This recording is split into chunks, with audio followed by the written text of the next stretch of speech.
One such business is Disoufeng right here in Soweto, and I speak to the owner, Teboogo Phiri, about how he's managed to pivot and ensure that jobs are not lost in South Africa. Teboogo, tough times really for the South African individual, but for a business owner, it's important to operate with people. How do you retain yours? Tough times indeed, we're not Tumisang. So what has happened within the COVID period, together with the experience that we've gathered as management at Disoufeng, we were approached by our colleagues within the space saying, look, we're not surviving. So what we then did, we managed to open 2 more outlets, smaller than Disoufeng, but operating the same space, food, beverages and all that, purely because we wanted to save jobs. It's unfortunate that during the COVID period as well, we had to lay some people off, but the beauty about it, we did not dismiss people entirely. We still managed to raise funds for food groceries. We still managed to call the community for soup kitchen. Then one of our biggest winners during this period, we introduced new compartments within the business. We turned a VIP lounge into a salon. We employed about 5 new people there. We introduced food delivery. We employed new people there.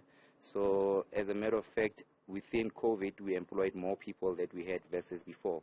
So at the moment, no one lost their jobs unless people did malicious things within the business. So I'd say the experience led to us making through and making sure that we're still in business. It's a good news story to tell when you say you are able to retain the staff that you have, and especially when you speak of COVID-19, that you did not have much of a job shedding as a result of that crunch. What I'm also interested in is, given the economic landscape, we are not where we were. I mean, slow growth is a serious issue. South Africans are running out of money as disposable cash.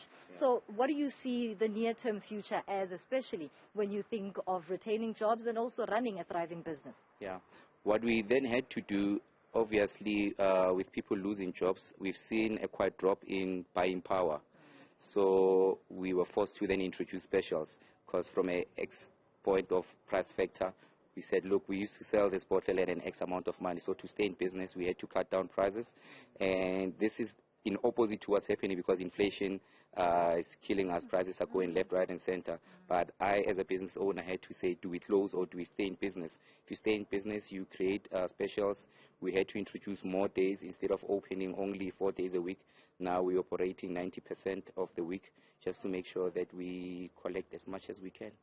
How easy has it been, though, to keep reworking your business model? Because from the time that you started to COVID, as well as what we know as load shedding, affects one's business. Consistency to brand Disoufeng made things easy, because we've always been a trusted brand.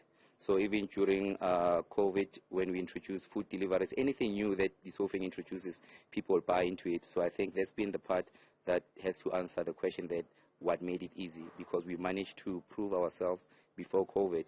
And I think the community as well supported us based on what we did with the soup kitchen. So the support just doubled up when doors opened, even though we're not yet fully open. But when we went to level 2, we started seeing the numbers, because the food that we did very well on social media, people came in numbers. So I think just staying true to the business led to where we are today.